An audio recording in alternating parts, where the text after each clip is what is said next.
ઓમ નમઃ શિવાય વિદ્યાર્થી મિત્રો, હવે વર્ગ સરીસૃપના લક્ષણો સમજીએ. તો આ વર્ગનું નામ જ તેની પ્રચલનની જે પદ્ધતિ છે તેના પરથી આપવામાં આવ્યું છે. એટલે કે આ જે વર્ગ છે તેમાં સમાવાતા બધા જ પ્રાણીઓ વિસર્પીયતા એટલે કે સરકતા કે પેટે ઘસડાઈને ચાલવાની પદ્ધતિથી પ્રચલન કરે છે. માટે તેમને આપણે સરીસૃપ તરીકે ઓળખીએ છીએ. મુખ્યત્વે બધા જ પ્રાણીઓ સ્થળજ પ્રાણીઓ છે. તેમાં ખાસ કરીને કેટલાક જળચર પણ જોવા મળે, કેટલાક દરવાસી પણ જોવા મળે, પરંતુ મુખ્ય સ્થળ છે એટલે કે સ્થળ પર રહેતા પ્રાણીઓની સંખ્યા વધારે છે. શરીર જે છે તે શીર્ષ, ગરદન, ધડ અને પૂંછડીમાં વિભાજિત જોવા મળે છે.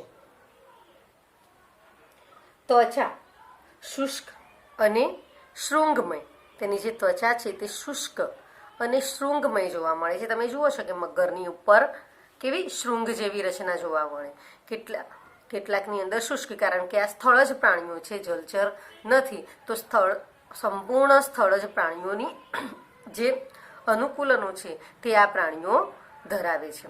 હા, મગર જે છે તે જલીય પ્રાણી છે, પરંતુ તેની ત્વચા પણ શુષ્ક અને શૃંગમય જોવા મળે છે તથા અધિચર્મીય ભીંગડા કે પ્રશલ્કો દ્વારા આવૃત. સાપ અને ગરોળી તેમની કાચળીયુક્ત ત્વચા દ્વારા ભીંગડા દૂર કરે છે. તો ત્વચા કેવી છે? શુષ્ક, શૃંગમય અને અધિચર્મીય ભીંગડા કે પ્રશલ્કો ધરાવે છે. હવે સાપ અને ગરોળી જે છે તે કાચળયુક્ત ત્વચા દ્વારા, કાચળી ઉતારવાની પ્રક્રિયા દ્વારા તે ભીંગડા દૂર કરે, નવા ભીંગડા બને અને એના દૂર કરે છે, જૂના દૂર કરે છે. હવે અહીં આ જે પ્રાણીઓ છે તેની અંદર બાહ્ય કર્ણપલ્લવનો અભાવ જોવા મળે છે. બાહ્ય કર્ણપલ્લવ એટલે શું ખબર છે? આપણે કાનની રચના જોઈએ મોટા ભાગે, આ આપણે મનુષ્યની દર્શાવું છું, પણ બીજા જે પ્રાણીઓની વાત કરીએ જેમ કે ગાય, ભેંસ, એમાંની ગાય, કૂતરું, ભેંસ, એની અંદર પણ બહાર આમ કર્ણપલ્લવ જેવી રચના જોવા મળે. તો આ છે તે બાહ્ય કર્ણપલ્લવ. આ જે છે એસ આકારની નળી, અને એ પછી અહીંયા આવશે કર્ણપટલ. તો અહીં કાનમાં કર્ણપટલ હોય છે, એટલે આ જે રચના છે અહીંયા એસ આકારની નળી અને બાહ્ય પલ્લવ કર્ણની જે રચના છે આ ગેરહાજર જોવા મળે. કઈ રચના? તો એસ આકારની નળી. અહીંયા કર્ણપલ્લવ પછીનો ભાગ જે છે તે કર્ણપલ્લવમાં જોવા મળે છે. તો બહાર ખુલતા કર્ણપલ્લવ કે બાહ્ય કર્ણ ધરાવતા નથી. કાનમાં કર્ણપટલ, ડાયરેક્ટ આવું પટલ જોવા મળે, અહીંયા છિદ્ર મારફતે તેની બહાર હોય અને ત્યાં આવું કર્ણપટલ જોવા મળે છે. કર્ણનું છિદ્ર અને છિદ્રના તલભાગે કર્ણપટલ હોય છે, એ પછી ટૂંકી નળી અને જોવા મળે છે, પરંતુ કર્ણપટલ અને બાહ્ય કર્ણની એસ આકારની નળી અને બાહ્ય કર્ણનો સંપૂર્ણ અભાવ જોવા મળે છે. ઉપાંગોની વાત કરીએ તો ઉપાંગો સરખા અને ટૂંકા કેટલાકમાં જોવા મળે છે. તો બધા સરખા અને ટૂંકા, દરેક ઉપાંગ નહોરયુક્ત 5 આગળીઓ હોય છે. સાપમાં ઉપાંગોનો અભાવ જોવા મળે છે. પરિવહન તંત્રની જો વાત કરીએ તો બંધ પ્રકારનું પરિવહન તંત્ર. હૃદય સામાન્યતઃ ત્રિખંડી જોવા મળે છે, 2 કર્ણક અને 1 અપૂર્ણ વિભાજિત ક્ષેપક, પરંતુ મગરની અંદર ચતુષ્કોટરીય હૃદય. અપવાદ છે કે સરીસૃપની અંદર મગર જે છે તે ચતુષ્કોટરીય હૃદય ધરાવે છે. આ પ્રાણીઓ અસમતાપી છે, લિંગભેદ જોવા મળે છે. ઉત્સર્જન અંગ તરીકે મૂત્રપિંડની હાજરી, મૂત્ર ત્યાગ અર્ધઘન કે ઘન સ્વરૂપે ઉત્સર્ગ દ્રવ્ય તરીકે યુરિક એસિડનો તે ત્યાગ કરે છે. સાપ અને ગરોળી કાચળીયુક્ત ભીંગડા દૂર કરે છે, મેં તમને આગળ જણાવી દીધું. હવે વૃક્ષની આ જે ઉદાહરણ છે તો એક વૃક્ષની ગરોળી, મગર, ભીત ગરોળી, દરિયાઈ કાચબો, કાળોતરો, બગીચાની ગરોળી, ઘડિયાળ, ઝેરી સાપ, નાગ, ખરચિત્રો વગેરે જે છે તે બધા જ પ્રાણીઓને આની અંદર સમાવી લેવામાં આવ્યા છે. તો ફરીથી આપણે વર્ગ સરીસૃપ પર એક નજર કરી લઈએ. તો આ વર્ગનું નામ તેમના પેટે ઘસડાઈને ચાલવાની પદ્ધતિને આધારે સરીસૃપ એવું આપવામાં આવ્યું છે. સૌપ્રથમ જમીન પર ઈંડા મૂકતા પૃષ્ઠવંશીઓ તરીકે પણ આપણે સરીસૃપને ઓળખીએ છીએ. વસવાટ તો સામાન્ય રીતે સ્થળજ વસવાટ, કેટલાક જળચર પણ છે અને કેટલાક દરવાસી એટલે કે દરમાં રહેતા પ્રાણીઓ પણ જોવા મળે છે. ત્વચાની વાત કરીએ તો શુષ્ક કે શૃંગમય ત્વચા તથા અધિચર્મીય ભીંગડા કે પ્રશલ્કો ધરાવતી ત્વચા જોવા મળે છે. સાપ અને ગરોળી તેમની કાચળયુક્ત ત્વચા દ્વારા ભીંગડા દૂર કરવાની પ્રક્રિયા કરતા જોવા મળે છે. પ્રચલનની વાત કરીએ તો પેટે ઘસડાઈને ચાલે છે, માટે ઉપાંગો સરખા અને ટૂંકા જોવા મળે છે. દરેક ઉપાંગ નહોરયુક્ત 5 આંગળીઓ ધરાવે છે. સાપમાં ઉપાંગોનો સદંતર અભાવ જોવા મળે છે. પરિવહન તંત્રની વાત કરીએ તો 2 કર્ણક અને અપૂર્ણ વિભાજિત ક્ષેપક પ્રકારનું પરિવહન તંત્ર, બંધ પ્રકારનું પરિવહન તંત્ર એટલે કે ત્રિખંડી હૃદય જોવા મળે છે. મગરની અંદર અપવાદ રૂપે છે, મગરની અંદર ચતુષ્કોટરીય હૃદય જોવા મળે છે. ઉત્સર્જનની વાત કરીએ તો ઉત્સર્જન અંગ તરીકે મૂત્રપિંડની હાજરી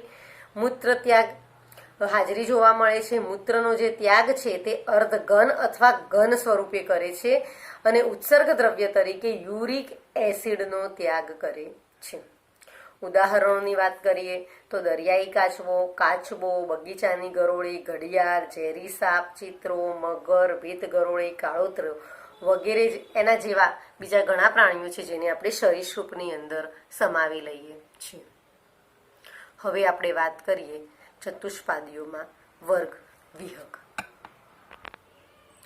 તો ચતુષ્પાદીની અંદર વિહગ જે વર્ગ છે તે વર્ગની અંદર સમાવાતા પ્રાણીઓના લક્ષણોની જ્યારે આપણે વાત કરીએ તો પક્ષી તરીકે ઓળખાતા પ્રાણીઓનો સમાવેશ થાય છે. વિહગ વર્ગમાં જે સજીવો છે તે ઉડવા માટેનું અનુકૂલન ધરાવે છે, એટલે કે તેના અગ્ર ઉપાંગો જે છે તેનું પાંખમાં રૂપાંતર થયેલું જોવા મળે છે. એ સિવાય પણ ઉડવા માટેના બીજા કેટલાક લક્ષણો ધરાવે છે. તેમનું જે શરીર છે તે બોટ આકારનું, શીર્ષ, ગરદન, ધડ અને પૂંછડીમાં વિભાજિત જોવા મળે. યુગ્મ જડબાનું શૃંગીય ચાંચમાં રૂપાંતર થયેલું જોવા મળે છે. તો જડબાનું રૂપાંતર ચાંચમાં થયેલું હોય છે, તેમાં દાંતનો અભાવ જોવા મળે છે. તો જે યુગ્મ જડબા છે તે જડબાનું જે રૂપાંતર છે તે ચાંચની અંદર થાય. પીછાઓની હાજરી એ વિહગની લાક્ષણિકતા છે. અગ્ર ઉપાંગોનું રૂપાંતર પાંખમાં થયેલું, આપણે જોયું કે 2 જોડ ઉપાંગો ધરાવે છે. આપણે ચતુષ્પાદીઓની વાત કરીએ છીએ, 2 જોડ ઉપાંગો, તો અગ્ર ઉપાંગ અને પશ્વ ઉપાંગ. અગ્ર ઉપાંગ જે છે તેનું પાંખમાં રૂપાંતર થયેલું જોવા મળે છે. પશ્વ ઉપાંગો સામાન્ય રીતે ભીંગડા ધરાવે છે અને ચાલવામાં, કૂદવામાં, તરવામાં કે વૃક્ષની શાખાઓ પકડવા માટે રૂપાંતરિત થયેલા જોવા મળે છે. તમે પક્ષીઓને જોયા હશે, જુઓ છો કે બતક જેવા પક્ષીઓ પાણીની અંદર તરે છે તો તે તરવાની માટેનું અનુકૂલન, કેટલાક પ્રાણીઓ કૂદીને ચાલે છે તો કૂદવા માટેનું, ચાલવા માટેનું કે વૃક્ષની શાખાઓને પકડવા માટે તેમના જે પગ છે તે રૂપાંતરિત થયેલા જોવા મળે છે.